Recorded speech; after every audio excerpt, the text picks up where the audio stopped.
So tell me about yourself. That's probably the most common interview question that you'll get, whether you're applying for the same job but at a different company or a totally different job altogether. Now, it's going to be the first question that you'll probably get, so you definitely want to start off on a strong foot. So today in this video, we're going to talk about the 3 most common mistakes that I see people make and some of the bad or confusing advice that's out there which can get you in trouble.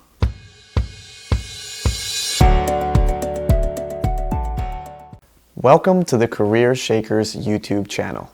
Our goal is to give you the most helpful, realistic, and practical career advice out there. We've helped hundreds of people find their dream jobs or true callings, and now we're going to bring a lot of that information to you for free. And this video is going to talk about the 3 most common mistakes that I see people make when they answer the most common interview question, tell me about yourself. Mistake number 1, repeating stuff that's already on your resume.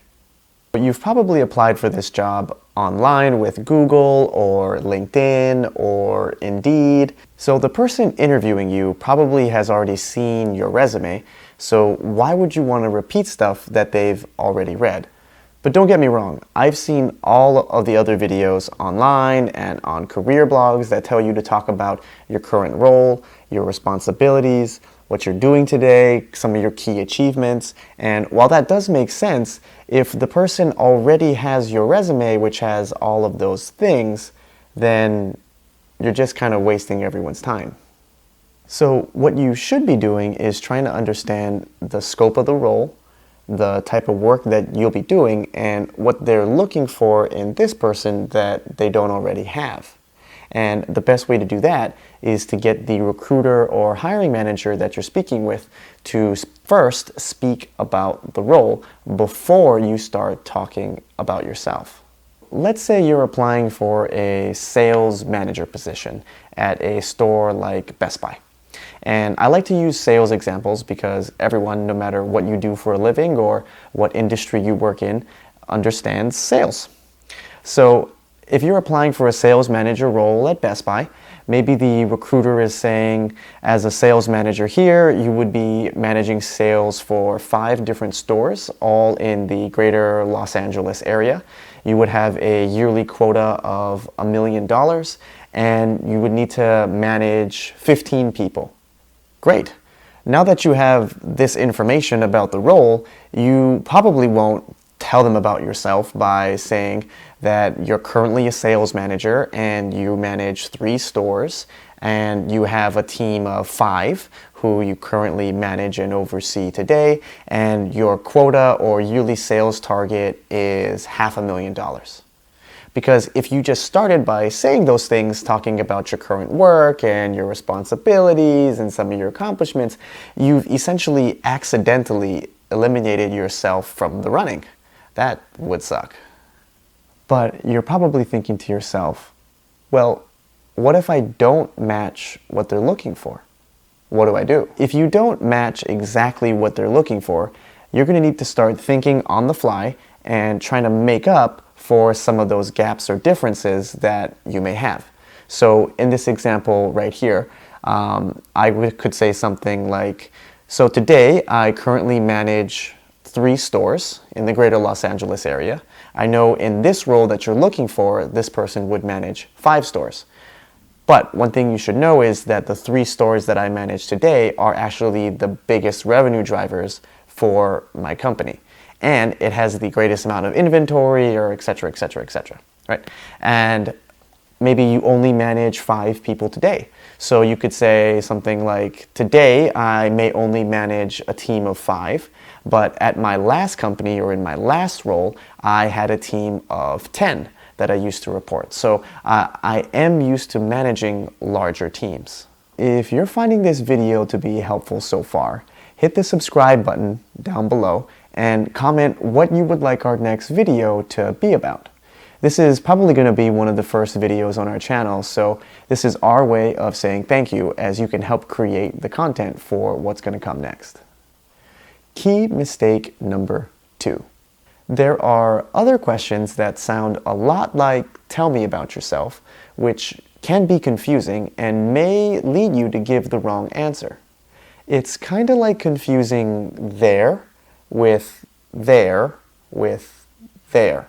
Two of these questions that sound a lot like "tell me about yourself" are "walk me through your resume" and "tell me why I should hire you." If they're asking you to walk them through your resume, they probably don't have a copy of your resume or haven't seen it, or they actually want you to go through your resume and point out all of the key achievements that are related to the role and what they're looking for. So this is when you should be thinking about going line by line by line and pointing out some of those key differentiators that set you apart from everyone else. If they're asking you, "Why should I hire you?" that's a totally different question altogether. For this answer, you should be thinking about what is the company's mission, what are the company's values, what are their products, what are their markets that they're in, and trying to tie in your story or what you bring to the table that can help elevate the company or this role or this manager to the next level. Also, if you can think of other versions of the "tell me about yourself" question, be sure to comment down below and we'll do our best to answer and give advice on how to best address those. Key mistake number 3. Taking too long to answer the question. If your answer is longer than 2 minutes, you've already bored your interviewer. They're probably thinking what they're going to eat for lunch or what they're going to do after this horrible interview is over. How do I even know if my answer is longer than 2 minutes? Well, you should record yourself and play it back. Then you should be listening to your recording and thinking, how can I shrink this down? You're going to want to start summarizing your key points, removing some of that excess fluff or extra pauses or other adjectives that you don't really need. And you're going to want to start tailoring your responses to the actual role that's being presented. Because again, you're going to ask them up front what they're looking for and what the responsibilities and scope is of the position. And when you listen to yourself and listen to the recording, you should start to think about what is really important for this person to know about me or my experience or my work. Like, they probably don't need to know about that job you were doing when you were in high school or that internship that you had in college, because that's not what they're asking about. But what do I do if I've been working for like 100 years and I have so much experience? How do I possibly fit that all into just 2 minutes?